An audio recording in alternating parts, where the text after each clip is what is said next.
નમસ્કાર મિત્રો, સ્વાગત છે. પવિત્રા ખૂબ સુંદર અને સંસ્કારી છોકરી હતી. ગામની શાન હતી. તેના પિતા ખેડૂત માણસ હતા, પણ દિલથી ખૂબ અમીર હતા. માતા ઘરના કામમાં વ્યસ્ત રહેતા, પણ દીકરી પર પૂરેપૂરો જીવ આપતી. પવિત્રા શહેરમાં ભણતી હતી અને ડૉક્ટર બનવાનું સપનું હતું. દરરોજ વહેલી સવારે ઉઠીને તે કોલેજ માટે બસ પકડતી. એક દિવસ ભારે વરસાદ પડતો હતો અને રસ્તા પર બહુ પાણી હતું. બસ ખૂબ ઝડપથી દોડી રહી હતી અને ડ્રાઈવર ધ્યાન રાખી શક્યો નહીં. અચાનક બસ પલટી ગઈ જોરથી અને બધાએ ચીસો પાડી. પવિત્રા આગળની સીટ પર હતી અને તે ગંભીર રીતે ઘાયલ થઈ ગઈ હતી. લોકોએ તરત હોસ્પિટલ પહોંચાડ્યા અને ડૉક્ટરોએ સારવાર શરૂ કરી. માતા-પિતા પણ હોસ્પિટલ તરફ દોડી આવ્યા અને દીકરીને જોઈને ખૂબ રડી પડ્યા. ઓપરેશન ઘણા કલાકો ચાલ્યું અને આખરે ડૉક્ટર બહાર આવ્યા. ડૉક્ટરે ધીમા અવાજમાં કહ્યું, "એક સત્ય સ્વીકારવું પડશે. હવે અકસ્માત બહુ ગંભીર હતો, તેથી પવિત્રાનું ગર્ભાશય કાઢવું પડ્યું." આ સાંભળીને માતા તો બેહોશ થઈ ગઈ અને પિતા પણ તૂટી પડ્યા. પવિત્રા જ્યારે હોશમાં આવી ત્યારે તેણે બધું સમજ્યું. તેની આંખોમાંથી આંસુ વહી પડ્યા અને સપના બધા તૂટી ગયા. ગામમાં વાત ઝડપથી ફેલાઈ અને લોકો ચર્ચા કરવા લાગ્યા. કોઈ સહાનુભૂતિ બતાવતા હતા તો કોઈ પાછળથી હસતા હતા.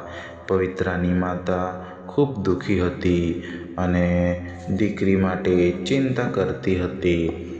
સમાજ શું કહેશે એ વિચારતી હતી. તેની રાતો ઊંઘ વગર પસાર થતી ગઈ.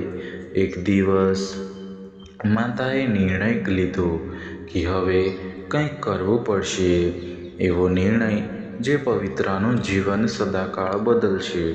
હવે અને ત્યાર પછી માતાએ એક આશ્ચર્યજનક પગલું લીધું, જે સાંભળીને આખું ગામ આશ્ચર્યમાં પડી ગયું હતું. માતાએ પવિત્રાના લગ્ન એક કિન્નર સાથે નક્કી કર્યા. આ સમાચાર સાંભળીને પવિત્રા ખૂબ પૂર્ણ રીતે ચોંકી ગઈ હતી, પણ માતાની આંખોમાં એવો દુઃખ છુપાયેલો હતો કે પવિત્રા કંઈ કહી શકી નહીં અને ચૂપચાપ સહમત થઈ ગઈ. લગ્નની તૈયારી શરૂ થઈ ગઈ અને દિવસ પણ નજીક આવ્યો. પવિત્રાનું દિલ ખૂબ ડરતું હતું, પણ તે કંઈ કરી શકતી એમ નહોતી. લગ્નનો દિવસ આવી ગયો અને બધું શાંત રીતે થયું, પણ પવિત્રાના મનમાં પ્રશ્ન હતો, આગળ શું થવાનું છે હવે? અને લગ્ન પછી જ્યારે તે પહેલી રાતે રૂમમાં બેઠી હતી, ત્યારે દરવાજો ધીમેથી ખુલ્યો અને કિન્નર અંદર આવ્યો. પણ તે રૂમમાં પ્રવેશતાં જ પવિત્રાના રૂંવાડા ઊભા થઈ ગયા, કારણ કે કિન્નરે અંદર આવતા એક એવું રહસ્ય જણાવ્યું કે કિન્નરે ધીમે પગલે અંદર આવ્યો અને દરવાજો અંદરથી બંધ કર્યો. પવિત્રાનું દિલ જોરથી ધડકતું રહ્યું અને હાથ કંપવા લાગ્યા હતા. તે આંખ નીચે કરીને બેઠી રહી અને શું થશે તે વિચારી રહી હતી. કિન્નર નજીક આવીને બેઠો, પણ તેની નજર ખૂબ શાંત હતી. તે ધીમા અવાજમાં બોલ્યો, "ડરશો નહીં, હું તમારો શત્રુ નથી." આ શબ્દો સાંભળીને પવિત્રા થોડી ક્ષણ માટે ચોંકી ગઈ હતી. તેને આશા નહોતી આવી કે આવું કંઈક સાંભળવા મળશે. કિન્નરે ફરી ધીમેથી કહ્યું, "મારે તમને એક સત્ય કહેવું છે. આ લગ્ન સામાન્ય નથી થયા. આની પાછળ એક મોટું કારણ છે." પવિત્રા આશ્ચર્યથી જોઈ રહી હતી અને શ્વાસ પણ રોકાઈ ગયો. કિન્નરે પોતાની આંખમાં આંસુ સાથે એક રહસ્ય ખોલ્યું. હવે હું જન્મથી કિન્નર નથી, પરંતુ પરિસ્થિતિએ એવું બનાવ્યું. આ સાંભળીને પવિત્રા ચોંકી અને તરત તેની તરફ જોયું. કિન્નરે ધીમેથી કહ્યું, આગળ મારું નામ આરવ હતું. પહેલાં હું પણ સામાન્ય યુવાન હતો અને એક પરિવાર સાથે રહેતો હતો. એક દિવસ મારા જીવનમાં એવો બનાવ થયો કે બધું બદલાયું. મારા પરિવારને પૈસાની જરૂર હતી અને મને ઘરમાંથી દૂર મોકલાયો. લોકોએ મને અપમાન આપ્યું અને સમાજે મને સ્વીકાર્યો નહીં. પછી કિન્નર સમાજે આશરો આપ્યો અને હું તેમની સાથે રહેવા લાગ્યો. પણ દિલમાં હજુ પણ સપના હતા કે એક દિવસ સામાન્ય જીવન મળશે. પવિત્રા શાંતિથી સાંભળતી રહી અને તેની આંખ ભીની થઈ ગઈ. કિન્નરે આગળ કહ્યું, ધીમેથી, તમારી માતા મારી પાસે આવી હતી. તેમણે મારી સામે હાથ જોડ્યા અને એક વિનંતી કરી હતી. તેમણે કહ્યું, મારી દીકરીનું જીવન સમાજની નજરથી બચાવી લો. તેના ભવિષ્યને સુરક્ષિત બનાવો અને તેને એક નામ આપો. આ સાંભળીને હું માની ગયો, કારણ કે હું દુઃખ સમજતો હતો. પવિત્રા આ વાત સાંભળી અને તેની આંખમાં આંસુ આવી ગયા. તેને સમજાયું કે તેની માતાએ દુઃખમાં આવીને નિર્ણય લઈ લીધો છે, પણ હજુ પણ તેના મનમાં ઘણા પ્રશ્નો બાકી રહ્યા હતા. પવિત્રાએ ધીમેથી પૂછ્યું, હવે આપણા જીવનનું શું થશે? કિન્નરે શાંતિથી જવાબ આપ્યો, આ લગ્ન ફક્ત એક સહારો છે. હું ક્યારેય તમારું નુકસાન નહીં કરું અને હંમેશા તમારી રક્ષા કરીશ. આ શબ્દો સાંભળીને પવિત્રા થોડી શાંત અનુભવવા લાગી. પણ તે સમયે અચાનક જ બહારથી કોઈના પગલાંનો અવાજ સંભળાવા લાગ્યો. કિન્નરે તરત ઊભો થયો અને દરવાજા તરફ જોયું. પવિત્રાનું દિલ ફરી ધડકવા લાગ્યું, કારણ કે મધરાતે કોણ આવી શકે? દરવાજા પાસે કોઈ ઊભું હતું અને ધીમેથી દરવાજો ખખડાવ્યો. કિન્નરે દરવાજો ખોલ્યો અને જે વ્યક્તિ સામે ઊભી હતી તેને જોઈને બંને ચોંકી ગયા, કારણ કે તે વ્યક્તિ હતી તેની માતા. દરવાજો ધીમેથી ખુલ્યો અને સામે પવિત્રાની માતા ઊભી હતી. આટલી રાત્રે માતાને જોઈ બંને ખૂબ આશ્ચર્યમાં પડી ગયા. પવિત્રા તરત ઊભી થઈ ગઈ અને માતા પાસે દોડી ગઈ. માતા ખૂબ ગભરાયેલી લાગતી હતી અને શ્વાસ પણ તેજ ચાલી રહ્યો હતો. તેમણે અંદર આવીને દરવાજો બંધ કરી દીધો અને રૂમમાં શાંતિ છવાઈ. પવિત્રાએ ધીમેથી પૂછ્યું, માં, તમે આટલી રાત્રે કેમ આવ્યા? માતાની આંખોમાં આંસુ હતા અને ચહેરા પર ડર સ્પષ્ટ હતો. માતાએ કંપતા અવાજમાં કહ્યું, મારે આજે સત્ય કહેવું પડશે. આ લગ્ન પાછળ એક વધુ મોટું રહસ્ય છુપાયેલું છે. પવિત્રા અને આરવ બંને આશ્ચર્યથી એકબીજાને જોવા લાગ્યા. માતાએ ધીમેથી આગળ કહ્યું, આ અકસ્માત સામાન્ય નહોતો. આ સાંભળીને પવિત્રા ચોંકી ગઈ અને શરીર કંપવા લાગ્યું. માતાએ કહ્યું, કોઈ દુશ્મને જાણીને આ અકસ્માત કરાવ્યો હતો. પવિત્રા આશ્ચર્યથી બોલી, પણ એ કોણ હોઈ શકે? માં, માતાએ આંખ નીચે કરી અને ધીમેથી એક નામ લીધું. આ નામ સાંભળીને આરવ પણ એકદમ ગંભીર થઈ ગયું હતું, કારણ કે તે વ્યક્તિ હતી પવિત્રાના કાકાનો દીકરો નિલેશ. પવિત્રાને વિશ્વાસ નહોતો આવ્યો કે પોતાનો જ સગો એવું કરી શકે. માતાએ ધીમેથી સમજાવ્યું, તેને મિલકત પર નજર હતી જો પવિત્રા સામાન્ય જીવન જીવતી તો બધું તેના નામે જતું. પણ હવે પરિસ્થિતિ બદલાઈ ગઈ અને નિલેશનો રસ્તો સરળ બની ગયો. આ સત્ય સાંભળીને પવિત્રા પૂર્ણ રીતે તૂટી ગઈ હતી.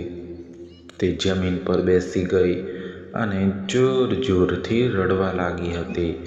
આરવે તેને સંભળાવવાનો પ્રયાસ કર્યો અને શાંતિથી તેની પાસે બેઠો.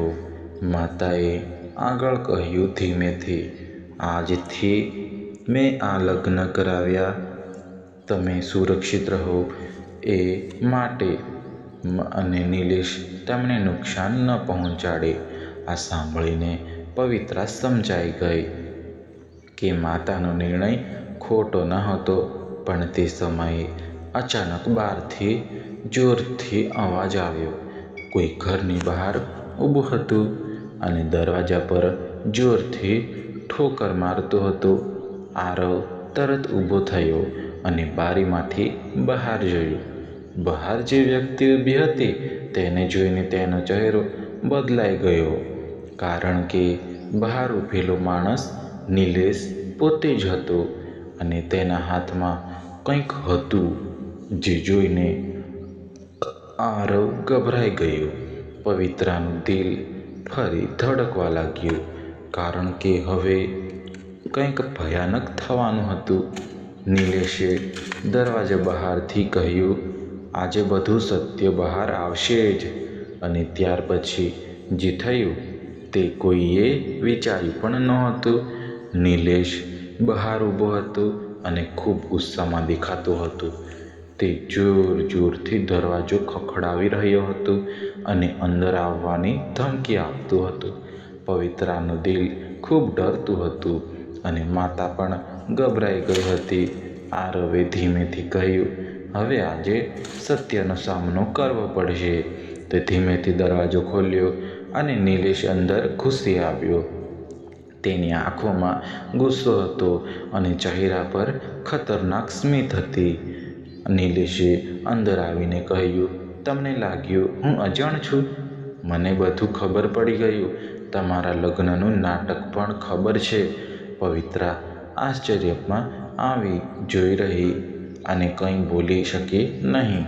નિલેશે ગુસ્સાથી કહ્યું, આગળ આ મિલકત મારી થવાની હતી, પણ તમે બધાએ પ્લાન મારો બગાડી નાખ્યો અને હવે હું ચૂપ નહીં બેસું. માતાએ હિંમત કરીને કહ્યું, આ ઘર પવિત્રાનું જ છે. તમે ખોટું કર્યું હતું અને ભગવાન બધું જોઈ રહ્યા છે. નિલેશ હસવા લાગ્યો જોર જોરથી અને પછી સત્ય સ્વીકારી લીધું. હા, અકસ્માત પણ મેં જ કરાવ્યો હતો, કારણ કે મને પૈસા જોઈએ હતા. આ સાંભળીને પવિત્રાનું દિલ કંપી ગયું અને આંખોમાં આંસુ આવી ગયા. આરવ ગુસ્સામાં આવી ગયો અને આગળ વધવાનો પ્રયાસ કર્યો, પણ નિલેશે ખિસ્સામાંથી એક તીખું હથિયાર બહાર કાઢ્યું. તે જોઈને માતા ચીસ પાડી અને પવિત્રા પણ પાછળ ખસી ગઈ. નિલેશે ધમકી આપી સ્પષ્ટ, આજે કોઈ બચી શકશે નહીં. આરવે હિંમત બતાવી અને આગળ વધ્યો અને પવિત્રાને બચાવવા ઊભો રહ્યો. રૂમમાં ખૂબ તણાવ છવાઈ ગયો અને બધાની ધડકન વધી ગઈ હતી. તે સમયે અચાનક ઘરની બહાર લોકોનો અવાજ આવ્યો. પાડોશીઓ ઘરની બહાર ઊભા હતા અને દરવાજા તરફ આગળ વધી રહ્યા હતા. નિલેશ થોડો ગભરાઈ ગયો હતો, પણ હજુ ગુસ્સામાં જ હતો. આરવે તક જોઈને તરત પવિત્રા અને માતાને પાછળ રાખ્યા, પણ નિલેશ સામે મજબૂતીથી ઊભો રહ્યો, જેમ કોઈ રક્ષક ઊભો રહે. નિલેશ ભાગવાનો પ્રયાસ કરતો હતો, પણ બહાર લોકો ભેગા થઈ ગયા. હવે તેના માટે બચવું મુશ્કેલ હતું અને તેની આંખોમાં ડર દેખાતો હતો. પણ અચાનક તેણે એક પગલું ભર્યું જે જોઈને બધા ચોંકી ગયા હતા. તે સીધો પવિત્રાની તરફ દોડ્યો અને કંઈક કરવાનો પ્રયાસ કર્યો. આરવે તરત આગળ આવીને પવિત્રાની સામે પોતે ઊભો રહ્યો અને ત્યાર પછી જે બન્યું તે બધાના જીવન બદલી નાખશે. હવે નિલેશ પવિત્રાની તરફ દોડ્યો અને તેની આંખોમાં ગુસ્સો ભરેલો હતો. પવિત્રા ભયથી પાછળ ખસી ગઈ અને માતા જોરથી રડવા લાગી. એ સમયે આરવ તરત આગળ આવ્યો અને પવિત્રાની સામે ઊભો થઈ રહ્યો. નિલેશે હુમલો કરવાનો પ્રયાસ કર્યો પણ આરવે તેને રોકી લીધો. બંને વચ્ચે ધક્કામુક્કી શરૂ થઈ ગઈ અને રૂમમાં ભારે હંગામો થયો. પાડોશીઓ અંદર દોડી આવ્યા અને બધાએ મળીને નિલેશને પકડી લીધો. નિલેશ હવે ભાગી શકતો ન હતો અને તેનો આખો પ્લાન નિષ્ફળ ગયો. તરત કોઈએ પોલીસને બોલાવી લીધી અને થોડા સમયમાં પોલીસ આવી ગઈ. પોલીસે નિલેશને પકડી લીધો અને હાથકડી પહેરાવી લઈ જતા પહેલા નિલેશે કહ્યું ગુસ્સાથી, "હજુ આ વાત અહીં પૂરી નહીં થાય." પણ હવે કોઈ તેની વાતથી ડરવાનું તૈયાર નહોતું. ઘરમાં શાંતિ છવાઈ ગઈ પણ પવિત્રાનું દિલ હજુ ધ્રુજતું હતું. તે ધીમેથી આરવ તરફ જોયું અને તેની આંખોમાં આભાર હતો. પવિત્રાએ પહેલીવાર સમજ્યું આરવ સાચો સહારો બની ગયો હતો. માતાની આંખોમાં ખુશીના આંસુ અને દિલમાં શાંતિ છવાઈ ગઈ. થોડા દિવસ પછી ગામમાં સાચું સત્ય બધાને ખબર પડી ગયા. લોકો હવે પવિત્રાને સમજવા લાગ્યા અને તેની હિંમતની પ્રશંસા કરવા લાગ્યા. આરવ પણ હવે ગામમાં સન્માન સાથે રહેવા લાગ્યો.